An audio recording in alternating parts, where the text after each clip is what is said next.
charges against you. Dana said they're to you. My DA wife will handle that. She stood there like she owned the entire playground, one hand on her hip, the other gripping that ridiculous laminated rule sheet she'd printed herself. Meredith Colehart didn't just block my path. She angled her body so deliberately smug it made the air feel smaller. And when my boy's cry tore through the sunlight, sharp and terrified, something inside me snapped so fast I barely felt the ground beneath my feet. They'd always assumed I was just another quiet father on a bench. But the moment Evan's scream cracked through the chatter of kids and rustling leaves, the balance shifted. I wasn't the man they thought. They just didn't know it yet. If moments like this matter to you, lean in. Because what happened next rewired the entire neighborhood. The early tension in my chest burned like a fuse. "You pepper sprayed a 4-year-old, I muttered under my breath. But even I could hear the tremor. The clipboard queen didn't flinch, not a blink. Instead, she lifted her chin as if my son's tears were an inconvenience on her afternoon schedule. I took one step closer and dropped the truth I'd held back for years. Not loud, not theatrical, just cold and sharp. That structure behind you, the redwood slide you're guarding like a throne, I designed the safety blueprint for it. Every bolt, every angle, every hazard marker still reports back to my compliance system. The tyrant in heels paused, just enough for her confidence to shudder. A tiny shift, but I saw it, felt it. That's when the enforcer in crimson finally spoke, voice clipped and dismissive, acting like she hadn't just unleashed a chemical irritant on a child. Her words didn't matter, her arrogance did. If you've ever stood in that stormy moment where your backbone finally wakes up, hit subscribe right now and hold on to that feeling. I steadied my breathing, grounding myself before the storm inside spilled over. "I'm Aaron," I said quietly, my voice leveling out. "And this playground isn't just a park to me. My hands rebuilt this place. My memories live here." I glanced at Evan curled against my leg, chest shuddering with each frightened inhale. My kid learned to climb here after his asthma scare. This slide, this space. It's where he learned he wasn't fragile anymore. The officer of rules didn't soften, not even for a second. Her stare stayed rigid, almost proud, like she thought she'd taught us some kind of lesson. But I wasn't looking at her arrogance anymore. I was looking at the place where losing control could have cost my son more than a tearful afternoon. My throat tightened as Evan wiped his eyes with trembling little fingers. "It's okay, buddy," I whispered, though it wasn't, not yet. The enforcer in crimson stepped sideways, blocking the bench as if claiming it for her next victim. "Rules are rules," she muttered, flipping her laminated sheet. Her homemade nonsense, her power trip, her justification for hurting a child. That was the moment my pulse stopped feeling like fear and started feeling like purpose. I crouched beside Evan, letting my palm rest against his back so he could feel steadiness from me, even if I didn't feel it yet. "You didn't do anything wrong," I told him. "Not one thing." His tiny shoulders quivered, and that alone carved a permanent line across my memory. I straightened, eyes locking on the board chair again. She looked back with that same hostile stillness that screamed entitlement. She expected me to step down. She expected fear. She expected silence. Instead, I gave her something entirely different. "Before I continue, where are you watching from?" I didn't move at first, not because I was afraid, but because I needed to see exactly how far Meredith Colehart was willing to go, now that she'd crossed a line no parent could ignore. The enforcer in crimson stood near the sandbox with her arms folded, staring at us like we were the disruption, as if Evan's tears were a violation of her perfectly curated afternoon. Parents around the playground slowed, their conversations tapering into uneasy little fragments. A couple of them stepped closer, but not enough to be seen as taking sides. I knew that look, fear of retaliation from the clipboard queen. She'd ticketed these families for lawn lengths, Christmas lights, chalk drawings. Intimidation was her favorite language. Evan clung to me, his breathing quick but steadier now. I kept one hand on his back, my thumb tracing slow circles to quiet the tremors running through him. My gaze flicked toward the redwood slide, its bold color, its height, its memory. I'd built that thing for kids like him. Kids who needed a place to feel brave again. The idea that she'd weaponized that space, it churned something fierce inside me.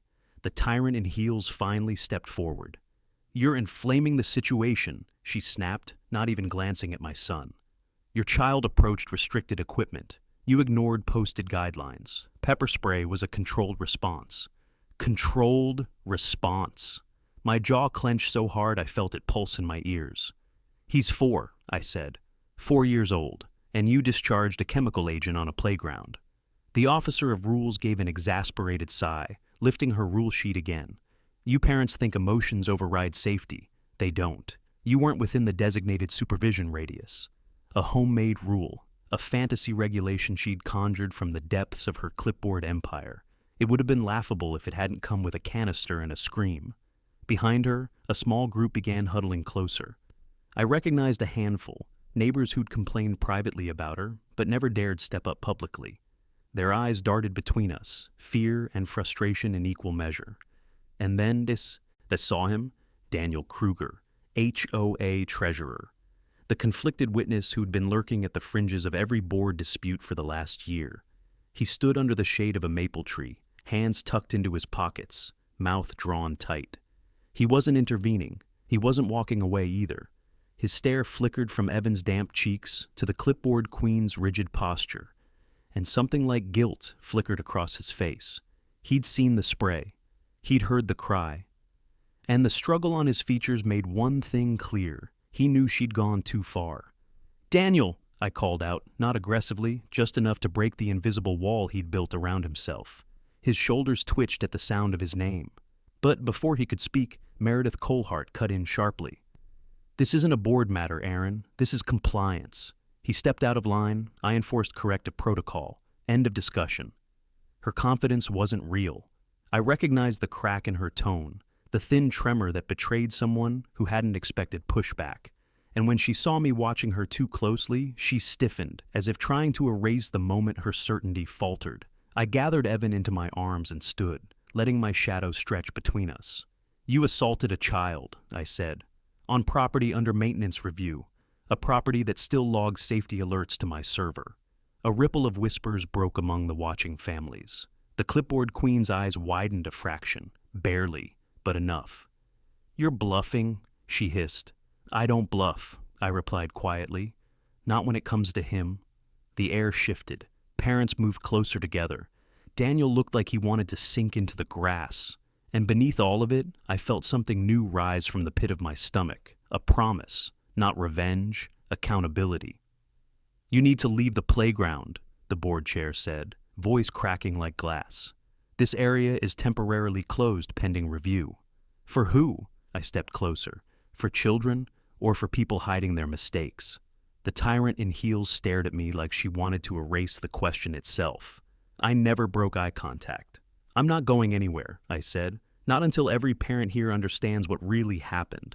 And from the corner of my eye, I saw Daniel take one cautious step forward, his conscience starting to outweigh his fear.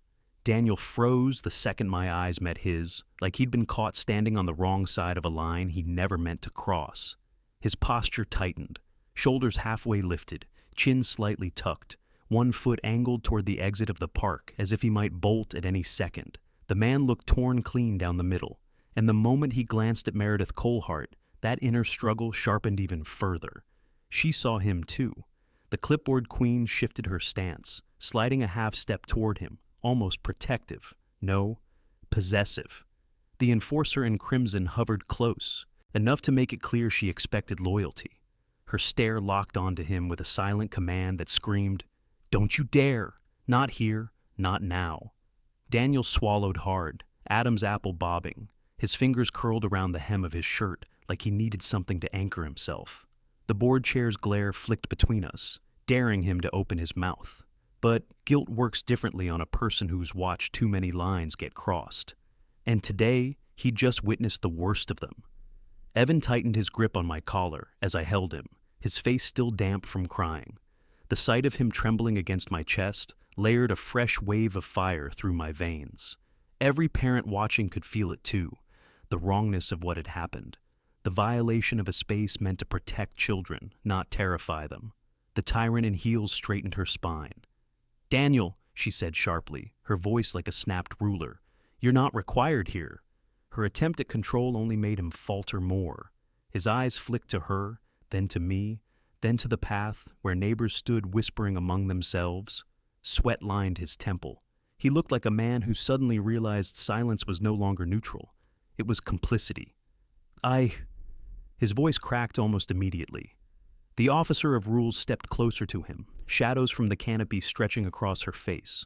"You have no authority to get involved in enforcement actions," she hissed under her breath, trying to keep her voice low enough for only him to hear. But I heard it, and Daniel did too, the sound of pressure, the sound of fear masquerading as control. He took a shaky breath, shifting his weight. I watched him battle himself in real time. His hands rose, then lowered. He opened his mouth, then closed it again. Every muscle in his face contradicted the next. Duty versus conscience, board loyalty versus basic humanity. "What did you see, Daniel?" I asked gently. I didn't push, I didn't demand.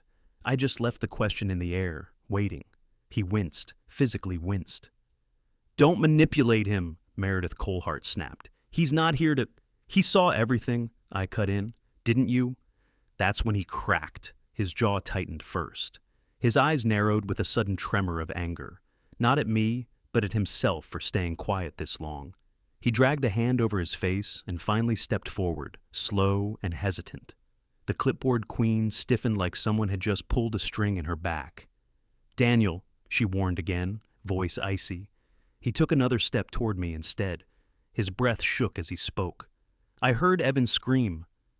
His voice was soft, but everyone around us went silent. "I saw the spray. I saw her raise it. I should have stepped in." Meredith's eyes widened, not with shock, but with fury. "You're misinterpreting," she snapped. "You didn't see the lead-up. You don't know what He's a child," Daniel said, louder this time, the word hitting the air like a stone. "He didn't deserve that. No child does." The enforcer in Crimson's jaw shifted as she struggled to control the narrative slipping from her grip. She stepped forward, trying to reclaim authority. "You're jeopardizing the board with baseless accusations based on emotional interference." But Daniel shook his head. Slow, resolute, his voice steadied. "No, I'm telling the truth." The crowd behind us rippled with whispered shock. Something inside Meredith Colehart snapped tight. Her smile, forced and brittle, didn't reach her eyes. "Then you've made your position clear," she said, voice trembling with contained rage. Daniel dropped his gaze, not in defeat, in shame. Shame for waiting this long. He took a breath. "Aaron, if you need a statement later, I'll give one. I can't stay quiet about this." The tyrant in heels exhaled sharply, her control slipping like sand through her fingers. For the first time, she wasn't just challenged, she was exposed. And Evan, still tucked against my shoulder, whispered, "Dad, can we go home?" I tightened my hold on him. "Yeah, buddy," I said softly. "We're done here." But the fight? The real one? It was only beginning. I carried Evan across the mulch path, his small arms wrapped around my neck, his face buried into my shoulder like he was trying to escape the memory of that burning sting. Parents parted as we passed, some murmuring quiet apologies, others whispering to each other with growing outrage. But the moment I glanced back, Meredith Colehart was already marching toward the center of the playground, heels snapping against the pavement like she was signaling the start of a war. The clipboard queen raised her laminated sheet above her head as if it were some kind of badge. "This playground is now under emergency closure," she announced, voice slicing through the air, per the compliance officer's directive. Compliance officer. She'd just given herself another title. That was new. The enforcer in crimson turned toward a pair of parents standing near the swings, ordering them to remove their children. Her stance was rigid, her jaw tight, her eyes darting to where Daniel still stood, like a man trying to process betrayal and responsibility at the same time. The board chair pointed at him sharply, a warning embedded in the gesture. "Stay quiet." He didn't move. Evan shifted in my arms, whispering, "Dad, is she going to do that to other kids?" That question carved through me like a blade. "Not again," I murmured, my voice low. "Not after today." But Meredith Colehart wasn't finished. She strutted across the walkway toward the bulletin board, yanked off the posted HOA rules, and replaced them with her homemade list. the same absurd, unauthorized sheet she'd shoved at me earlier. The officer of rules smoothed the corners with such precise movements it seemed ritualistic. It was clear she was escalating, and escalation meant only one thing. She felt threatened. I set Evan down beside the edge of the lawn, keeping one hand on his shoulder. His breathing steadied, but his eyes stayed wide and fearful. My wife would want to know everything, but this moment needed clarity before chaos. I crouched, brushing a tear off his cheek with my thumb. "You're safe," I said gently. "I promise." When I stood again, the tyrant in heels was stalking straight toward me. Her shadow cut across the grass first, then her voice. "You will not undermine my authority again," she snapped. "You created panic today. You're responsible for escalating a simple corrective action into a scene." A scene? She'd blinded a toddler with an irritant and was now accusing me of causing drama. I kept my tone level. "You used a weapon on a child. A legal deterrent," she said sharply. "One I'm authorized to deploy when parents refuse to comply." "You're not authorized," I replied. "Not by the board, not by county safety regulations, not by state recreational standards." I stepped closer, maintaining control, and definitely not on a playground that's still logged into my compliance monitoring.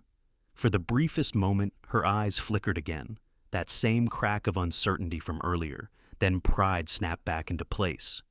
"You think your engineering background gives you power here?" she hissed. "This is an HOA matter. Your professional opinions don't override my enforcement." Enforcement. She said it like she was a sworn officer instead of a self-elected tyrant with a laminated fantasy. Behind her, Daniel stood frozen, his face pale as if he already knew the situation was sliding towards something bigger than any of us expected. A cluster of parents had begun filming discreetly, and whispers rippled around us like restless wind. I took a breath, a long, grounding one. "You didn't just cross a line," I said. "You erased it." The clipboard queen stiffened, her fingers gripping her laminated sheet until it bent. "Leave the premises," she ordered. "Both of you, now." I straightened. "Evan needs a doctor." Her expression didn't change, not even a flicker of concern. That alone fueled me further. "And when we come back, with safety records, impact reports, and professional assessments, you won't be the one giving orders." The crowd reacted, a collective inhale. The officer of rules stepped closer, invading my space. "You're threatening me?" "I'm informing you," I replied calmly. "There's a difference." I took Evan's hand, ready to walk away before the situation spiraled further, but as I turned, I caught Daniel's eyes. His internal conflict still showed: fear, guilt, dread, but underneath it, something new was forming. "Resolve." I nodded once, silently telling him the same thing I told myself. "This isn't over." He nodded back, and as I walked toward the parking lot with my son's small hand gripping mine, the tyrant in heels shouted after me, her voice trembling between fury and fear. "You'll regret this, Aaron." But she was wrong, because today wasn't the end of something. It was the beginning. The urgent care lobby was quiet, too quiet for the storm still burning in my chest. Evan sat beside me on the cushioned bench, legs dangling, eyes red but calm now. He leaned into my side, head resting against my arm. I kept my hand on his back, steady and protective, even as my mind replayed Meredith Colehart raising that pepper spray like some twisted badge of authority. The clipboard queen's voice echoed in my head, corrective protocol, like she believed the phrase excused anything. The enforcer in crimson hadn't just acted recklessly, she'd acted illegally. And the moment we left the playground, she doubled down, raised her fictional emergency closure, and rewrote the rules publicly to cover her tracks. That wasn't panic, that was strategy. And if she was escalating, then I needed to move faster. The doctor stepped out holding the assessment sheet. "He's going to be okay," she said with a reassuring nod. "Irritation, mild swelling, and a predictable fear response. Nothing permanent, but he'll need rest." Relief softened the tension in my shoulders, but it didn't loosen it completely. I thanked her, lifted Evan into my arms, and walked him out into the cool evening air. The sky hung low, streaked with orange and fading blue. The world felt calmer, but my pulse did not.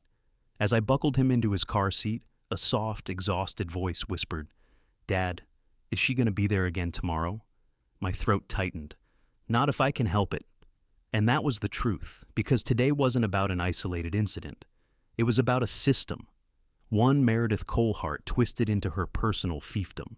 The tyrant in heels believed she had the authority to carry weapons, enforce fake rules, and override every other adult in Willowcrest Meadows.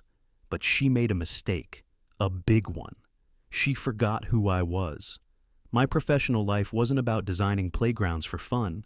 It was about safety compliance, structural integrity, and incident accountability.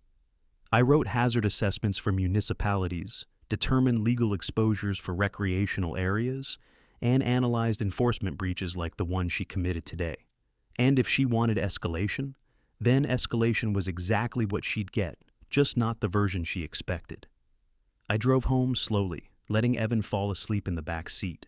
When we pulled into the driveway, the porch light flicked on automatically. I scooped him into my arms, carried him inside, laid him in bed gently, and waited until his tiny breaths smoothed into deeper calm. Then I walked to my office, not to dig through boxes, not to rummage through files. I didn't need any of that. Everything I needed existed on my server. I powered up the monitor and typed in the credentials for the Redwood Slide monitoring system, an old project of mine, one I donated to the community during the renovation. Most people didn't know it existed. The board chair certainly didn't. The system tracked compliance hazards, cluster traffic, and environmental triggers. A safety net, one the HOA never bothered to maintain or even understand. But it was still active. And today, it had logged something significant. The data stream flashed on the screen: timelines, pressure readings, motion alerts, environmental disturbances. The Redwood Slide wasn't just the heart of the playground. It was also a living record of safety conditions. And at 2:43 p.m., right when Evan screamed, the system flagged an unapproved hazard discharge. Chemical irritant detected, on file, logged, time-stamped. My chest tightened. Not with fear, but with focus. This wasn't speculative. This wasn't hearsay. This was evidence. Professional, regulated, irrefutable evidence. And in a case involving child harm and HOA negligence, evidence was everything. A soft knock pulled me out of my focus. Emily stood in the doorway, still in her blazer, hair pulled into a low bun, her presence steady and sharp in the dim light. She scanned my face, then the monitor, then my clenched fist resting on the desk.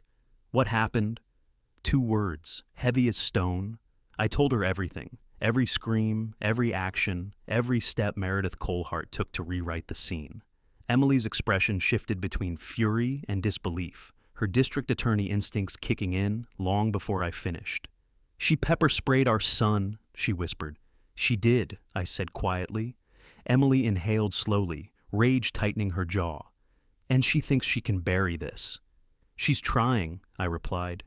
"But she left digital fingerprints all over the playground." Her eyes flicked to the screen.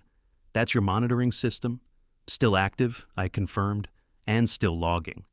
A slow, dangerous smile curved across her lips. "Good," she said, "because I'm not just his mother tonight." Her gaze hardened. "I'm the DA." Emily's words hung in the air with a weight that shifted the entire night. She wasn't just reacting as a mother anymore. She was stepping into the situation as the district attorney, and once she entered the battlefield, Meredith Colehart had no idea how outmatched she truly was. I turned back to the monitor, scrolling through the safety logs. The chemical discharge alert pulsed like a heartbeat on the screen. It wasn't dramatic, but it was irrefutable. The clipboard queen could fabricate rules and bully parents all she wanted, but she couldn't rewrite electrical signals and environmental sensors. Compliance data didn't lie. Emily walked behind me, resting one hand on my shoulder, her voice firm. "This isn't just excessive force," she murmured. "It's misuse of a chemical agent in a public, recreational space." She crossed the line into criminal territory. My jaw tightened. "She's going to double down. She's already rewriting the playground rules." "That's fine," Emily said. "Let her build her paper castle. We'll bring the storm." I admired her restraint. Anyone else would have charged across the neighborhood and confronted the enforcer in crimson right then. But Emily knew better than that. She knew timing was everything. I copied the incident data into a secured folder, time-stamped automatically. As I worked, Emily paced slowly, processing every legal angle she'd need to navigate. Her steps were steady, measured. I'd seen her prepare for trials before, but this was different. This was personal, and yet she was more controlled than ever. That's what made her so dangerous. "What's her typical pattern?" Emily asked. I leaned back slightly, rubbing the tension at the base of my neck. "She escalates when she feels cornered. The tyrant in heels doesn't back down. She hardens her stance. Threats, citations, fake policy changes. She intimidates people until they crumble." Emily nodded. "Good. That means we can predict her next move." I frowned. "Predict it?" "Yes," she said, and beat her to it. Before I could ask what she meant, my phone buzzed on the desk. A message from one of the neighborhood parents. "Are you okay? People are talking. She's calling an emergency HOA session tomorrow." I exhaled slowly. "She's trying to get ahead of us." Emily crossed her arms. "Let her try. We'll be prepared." I scanned the message again. "The session is in the clubhouse, 7 p.m. And that," Emily said softly, "is where this story shifts." Evan's soft footsteps echoed in the hallway. Half asleep, he wandered in, rubbing his eyes with tiny fists. My heart clenched. Emily immediately softened, kneeling down and scooping him into her arms.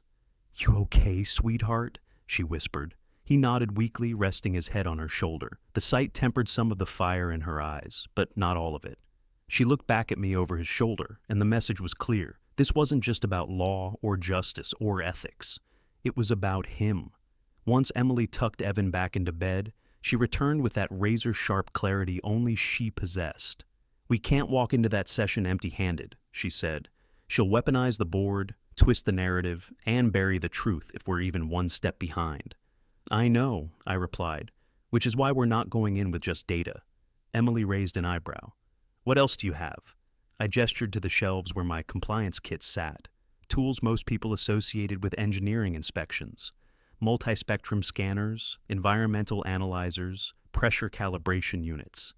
Enough equipment to validate every hazard point in that playground, enough to show where she tampered, enough to expose where she acted. Outside of safety protocol, a smile formed, slow, dangerous. "So, you're planning a field analysis?" "Tomorrow morning," I confirmed, before she can touch anything. Emily stepped closer, placing a hand on my chest. "Then you go early, before sunrise, before witnesses get scared, before she can manipulate the scene." Her voice dropped lower. "And I'll handle the legal preparation." I nodded. We stood there in the dim office lighting, two halves of the same storm, collecting momentum. Then my phone buzzed again. Another message, from an unknown number. "You need to be careful. She's panicking. And when she panics, she retaliates." D. Daniel, the conflicted witness. Reaching out at night meant one thing. The officer of rules wasn't just nervous. She was spiraling. And spiraling people make the most dangerous choices. "Emily," I whispered, lifting the phone so she could see. "She's not waiting till tomorrow." Emily's expression hardened instantly. "Then neither are we." The message from Daniel didn't leave my mind. Not for a second. "She's panicking. And when she panics, she retaliates." Those words echoed through the dark house like a warning bell, one I couldn't ignore. The conflicted witness had finally stepped out of the shadows, and that alone told me Meredith Colehart had crossed deeper into her spiral. I slipped on my jacket just as the first hint of dawn pressed faint light against the blinds. Emily stood at the edge of the hallway, arms folded, her expression steady but laced with concern. "You're going early," she murmured. "I have to," I replied. "Before the board chair gets there, before she erases anything." Emily stepped closer, fingertips brushing my sleeve. "Text me the second you get there, and Aaron, don't let her bait you." I nodded, kissed her forehead, and walked out into the cool morning air. The neighborhood was quiet, the kind of quiet that feels temporary, like the world was holding its breath. The redwood slide stood in the distance as I approached the playground, its red silhouette striking against the pale sunrise. But something else caught my eye. Movement, a shadow near the maintenance shed. I slowed my steps. Then Daniel stepped into view. His shoulders were hunched, hands shoved deep in his pockets, his entire posture coiled with anxiety. He looked like he hadn't slept. When he saw me, he let out a breath he'd been holding far too long. "Thank God," he whispered. "I wasn't sure you'd come." "Daniel," I said carefully, "what's going on?" He glanced over his shoulder as if the enforcer in crimson might materialize from the bushes. His voice dropped. She's planning something for tonight's emergency meeting. Something bad. My pulse tightened. Define bad. He rubbed his forehead. She's rewriting the incident report. Claims she did a controlled environmental dispersal to protect the playground. Says Evan was a risk. She's trying to reframe everything before the board sees the truth. My jaw clenched, but I stayed quiet to let him continue. She cornered me after you left yesterday, he said. Told me if I contradicted her, she'd recommend removing me from the treasurer position for conduct issues. She said she'd tell everyone I falsified financial reports. My breath stilled. That wasn't a threat. That was blackmail. Daniel swallowed hard. I couldn't sleep last night. I kept seeing your son, hearing that scream. He looked up at me then, eyes damp with guilt. I can't cover for her anymore. I won't. The clipboard queen's tactics were becoming clearer by the hour. Fear, control, retaliation. A web she'd spun so tightly that even her own board members couldn't breathe. I stepped closer. Daniel, I need you to tell me everything, every detail, every lie she's planning to use. He nodded. That's why I'm here. For the first time, he pulled something from his pocket. A crumpled sheet of paper. Not hers, his. I wrote down the exact timeline from yesterday. What I saw, what she did, what she said. His voice trembled. I know the board chair will fight it. She'll say I'm confused. But this, he lifted the page, this is the truth. I took the page slowly, recognizing the weight of what he'd just risked. Thank you, I said quietly. You didn't have to do this. Yes, he whispered. I did. He stepped away from me and stared at the redwood slide. You built this place to protect kids. She turned it into a battleground. I can't let her bury that. The morning breeze rustled the trees, and somewhere in the distance a car started. But right here, in this moment, Daniel's resolve solidified. His hands still shook, but his voice steadied. There's more, he said. She has a folder she wants to present tonight. Fabricated photos, doctored notes. She's planning to claim you've been compromising playground safety for personal gain. He shook his head. It's insane, but she's desperate. The tyrant in heels wasn't just trying to rewrite the story. She was trying to destroy the witness before he could speak. I exhaled, slow and grounding. Daniel, I said, you just became the most important part of this case. He let out a shaky laugh. Great, that terrifies me. It should, I replied honestly. But you're doing the right thing. He nodded once, small, fragile, but real. Then he stepped closer, lowering his voice to a near whisper. If you're going to expose her tonight, he swallowed, you're going to need me there. My pulse steadied into something sharper. Focus. Then you'll be there, I said, and we'll do this together. Behind us, the sun finally broke the horizon, casting a long shadow of the redwood slide across the ground, a shadow that stretched toward the day ahead, a day Meredith Colehart never saw coming. By the time I left the playground with Daniel's confession tucked safely into my jacket, the sun had fully risen over Willowcrest Meadows. Warm light spilled across the sidewalks, touching the identical lawns and quiet driveways. But beneath that brightness, tension pulsed through the neighborhood like an unseen current. Today would be decisive, and Meredith Colehart, the board chair, the enforcer in crimson, the tyrant in heels, had absolutely no idea how exposed she already was. When I stepped inside the house, Emily was at the dining table with her laptop open, folders spread like a tactical map. She didn't look up when she heard me, as if she already knew exactly how the morning had gone. You met him, she said, voice steady. I did, I replied, and he's all in. Emily closed her laptop gently, her expression tightening with focus. Good. We'll need him tonight. I set Daniel's handwritten timeline on the table. Emily read the first few lines, her jaw clenching as she reached the portion describing the spray, the scream, the panic. She's rewriting reports, I added. Bribery, threats, she's weaponizing fear. The clipboard queen has always relied on that, Emily said. She's built her power on intimidation. But when intimidation fails, she paused, narrowing her eyes. She fabricates. Exactly, I said. Which is why we can't just bring testimony. We're bringing measurements. She nodded, eyes lighting with sharp approval. I grabbed my field kit from the office. Range meters, chemical residue sensors, pressure scanners, tools built for assessing risk, but equally valuable for exposing it. Emily watched as I laid each device out with precision, her expression shifting from concern to fierce satisfaction. "She has no idea what's coming, does she?" she said softly. "None," I replied. "The officer of rules is about to be undone by actual rules." Emily smirked. "And evidence. And witnesses," I added. "Daniel's ready, but terrified." "Good men usually are," she said. "That's what makes their courage credible." I texted Daniel to confirm he'd meet us at the playground at noon for the full forensic rebuild. To my surprise, he responded immediately. "I'll be there. Just be careful." She's watching everyone. Of course she was. The tyrant in heels didn't trust anyone, not even her own board.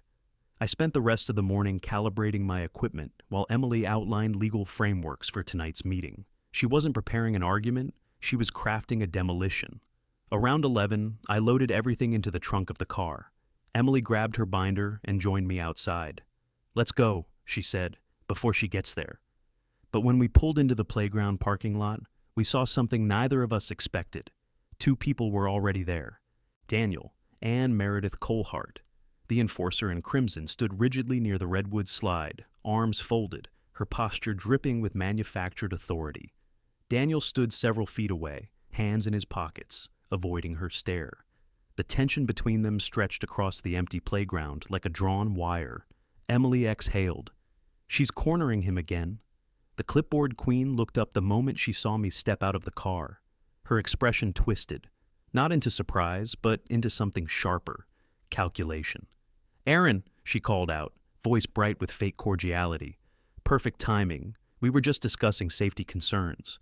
I ignored her and walked to Daniel. "You okay?" He nodded faintly but didn't speak. That alone told me he wasn't okay. The officer of rules pivoted toward me. "I see you brought equipment." Her eyes scanned the instruments in my hands, suspicion burning beneath her forced smile. "Planning to conduct unauthorized testing on HOA property?" "I'm conducting professional hazard analysis," I said. "Nothing unauthorized about inspecting a public use structure, especially after a chemical discharge." She froze. Her mask slipped, barely, but enough for Emily to catch. "This is unnecessary," the board chair snapped. "I've already submitted the official report." "Your report," Emily said coolly, stepping forward, "is irrelevant." The tyrant in heels turned toward her, immediately recognizing the threat. "And you are?" Emily extended a hand, not for politeness, but for dominance. "Emily Whitlock, district attorney." The way Meredith Colehart recoiled, not physically, but emotionally, was almost palpable. Shock crackled through her confidence like a fissure spreading through glass. Emily continued, tone razor sharp. "We're conducting a full hazard reconstruction.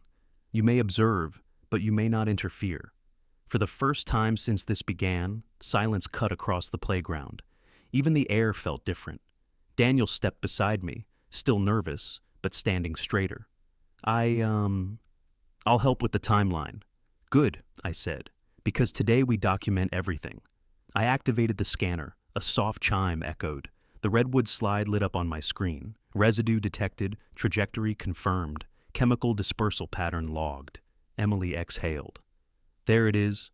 And Meredith Colehart, the clipboard queen, finally realized the truth. Her narrative was collapsing. Her control was slipping. Her reign was ending. And for the first time, she was the one who had no place to run.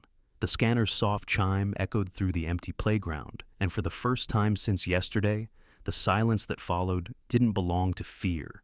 It belonged to truth. The data was undeniable. Chemical residue patterns formed a clean arc across my screen, mapping the exact distance and direction from which Meredith Colehart discharged the spray. The enforcer in.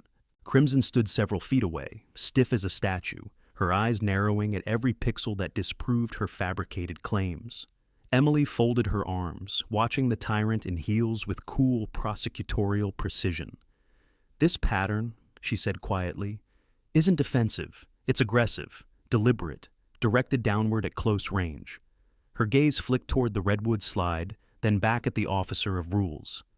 "You targeted a child." That moment hit harder than any confrontation so far. The clipboard queen's lips trembled, not from guilt, no, she didn't have any, but from fury at losing control of the narrative she'd crafted. "You're misinterpreting," she snapped, stepping closer. "Your husband is manipulating those readings. His system is outdated."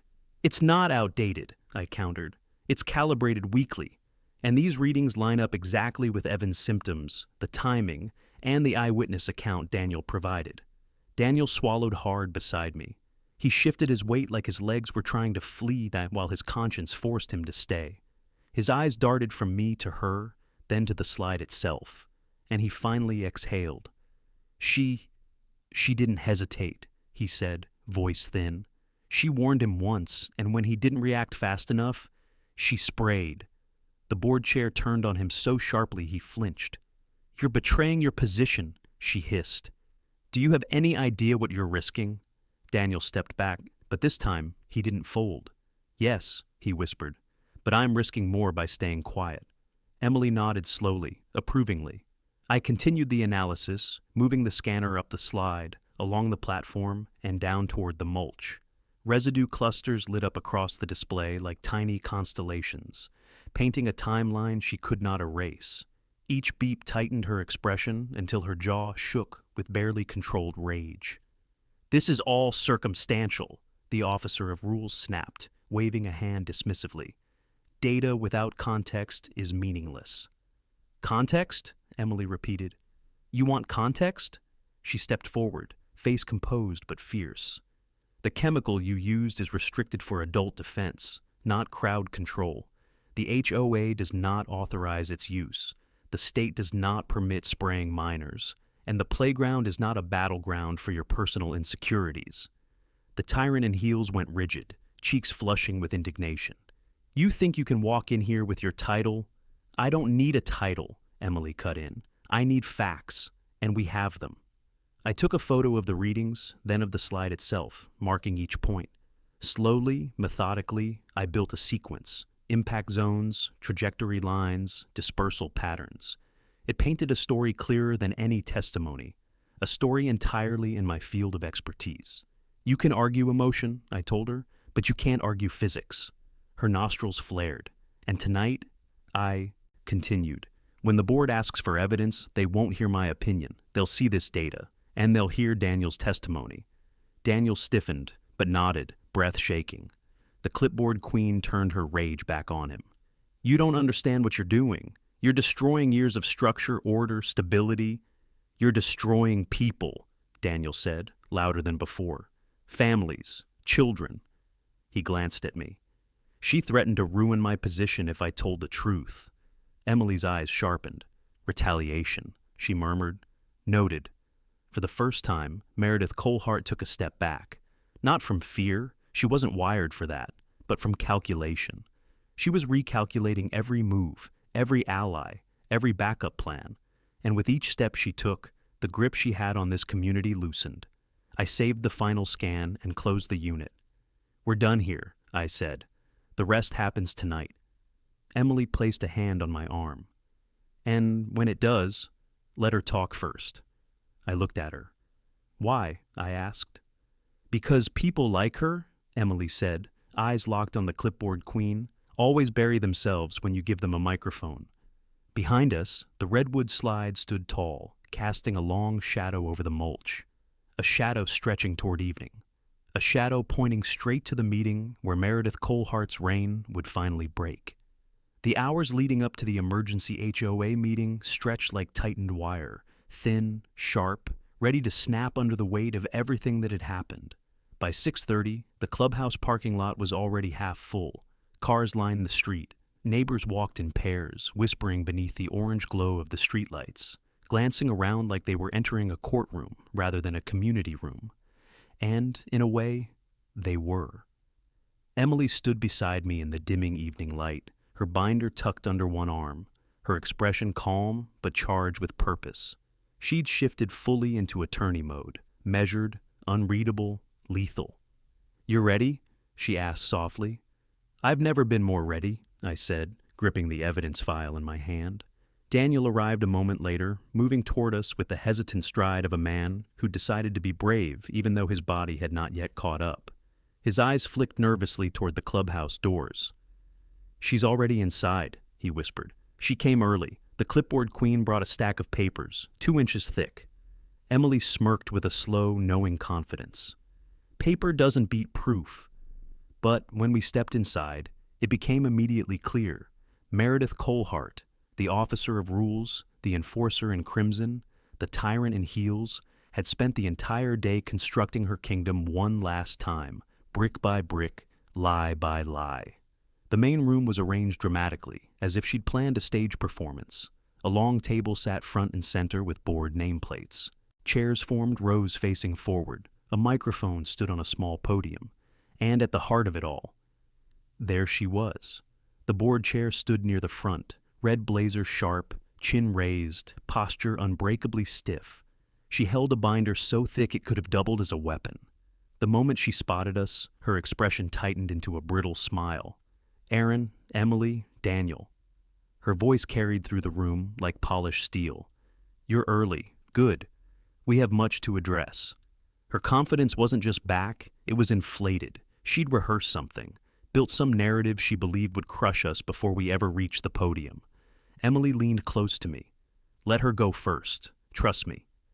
Neighbors trickled in behind us. Concerned parents, retirees, young families, and even a few who usually kept to themselves. Word had traveled fast, carried on whispered worry and unfiltered outrage. The playground incident wasn't just gossip, it had become a spark. I sat beside Daniel, who kept wringing his hands until I gently nudged his elbow. "You're doing the right thing," I said quietly. He nodded tightly. "I know, but she knows how to turn a room." "Not tonight," Emily replied. When the meeting finally started, the lights dimmed slightly, the board members took their places, and Meredith Colehart stepped to the podium, like she was addressing a press conference. "Thank you all for coming on such short notice," she began, voice smooth and authoritative. "As HOA vice president, I felt it was critical to address a safety breach that occurred yesterday." A murmur moved through the room. Emily's jaw ticked. I stayed still. "Our playground," the clipboard queen continued, "has been compromised. A child was injured due to parental negligence and unsafe conditions caused by unauthorized modifications to park equipment." Daniel inhaled sharply beside me. She turned a page in her binder. "As acting compliance authority, I deployed a standard deterrent following a documented violation of safety radius protocol. All actions were within reasonable enforcement guidelines." Parents stared at her in disbelief, but she wasn't finished. "We have reason to believe," she said, lifting her chin slightly, "that certain individuals have been tampering with safety systems, creating further hazards. Tonight, we will address these concerns and protect the integrity of our neighborhood." Her gaze drilled directly into me. There it was, her trap, her inversion of reality, her final attempt at narrative control. Emily's hand brushed mine under the table, a silent reminder. Let her bury herself. When she finally stepped aside, the room felt tense enough to crack. "Are there any statements before we continue?" a board member asked. Emily rose. The entire room shifted with her, like gravity itself had changed direction. Calm. Controlled. I followed her to the aisle, evidence in hand. She reached the podium slowly, placing her binder down with deliberate grace. "Thank you for your introduction," she said, voice cool and even. "Now, let's talk about what actually happened." The room went still. "Yesterday," she began, "your vice president pepper-sprayed a 4-year-old child." Gasps erupted instantly, sharp, horrified, undeniable. "And unlike her report," Emily continued, "we have data, we have analysis, we have eyewitness testimony." Her eyes pierced through the front row. "And tonight, for the first time, you will hear the truth she tried to bury." Beside her, I placed the evidence on the podium. The tyrant in heels stiffened. Her reign was ending. The room didn't just fall silent, it collapsed into a breathless, electrified stillness. Every parent, every retiree, every young couple with a stroller paused mid-motion as Emily's words settled over them like a thunderclap. The fluorescent lights hummed overhead, the air thick with shock. And across the room, Meredith Colehart, the board chair, the enforcer in crimson, the clipboard queen trying to outrun her own lies, froze in place. Emily held the podium with the same poised authority she used in court, her gaze sweeping across the rows of neighbors. "Before I present the evidence," she continued, "I want you all to understand what this meeting truly is. Not a discussion about rules, not a disciplinary review. This is about harm to a child, to a family, and to a community that deserves truth." A wave of murmurs spread. The tyrant in heels shifted in her seat, foot tapping rapidly beneath the table. She looked at the board members as if begging them to intervene. They didn't. They were staring at Emily like they were seeing a storm they'd never prepared for. I stepped beside her, laying the printed hazard data and device readings on the podium. "This," I said clearly, "is the safety system log from the Redwood slide. You'll see the exact timestamp of the chemical discharge, the trajectory, the spread pattern, and residue clusters." Gasps rippled again as I held up the laminated printouts, clean diagrams marked with precise arcs that revealed everything Meredith Colehart had tried to bury. The officer of rules shot to her feet. "This is a fabrication," she shouted. "His system is unofficial, unsanctioned, illegal." "Illegal?" Emily repeated sharply. "You use pepper spray on a preschooler." A loud crack echoed from somewhere in the back. Someone had slapped their palm against a chair, unable to contain their outrage. Emily raised her voice slightly. "Before we go further, I'd like to call on an eyewitness." Daniel's breath hitched at the sound of his name, but he forced himself up. His walk to the front felt slow and trembled, but he made it. He stood beside us, knuckles white as he clutched the podium. He swallowed hard. "I saw everything," he began, voice cracking. She didn't warn him, not in any real way. She walked up, yelled about a rule no one here has ever heard of, and sprayed a 4-year-old child. There was no threat, no danger. She just snapped.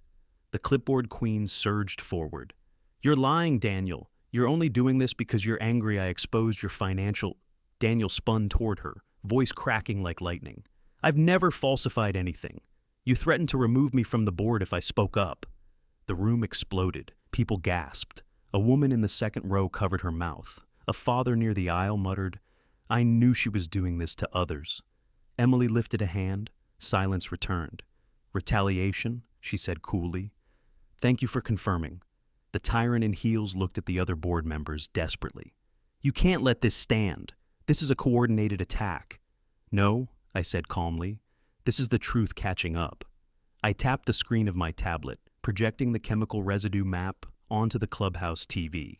The glowing red dispersal pattern lit the entire front wall.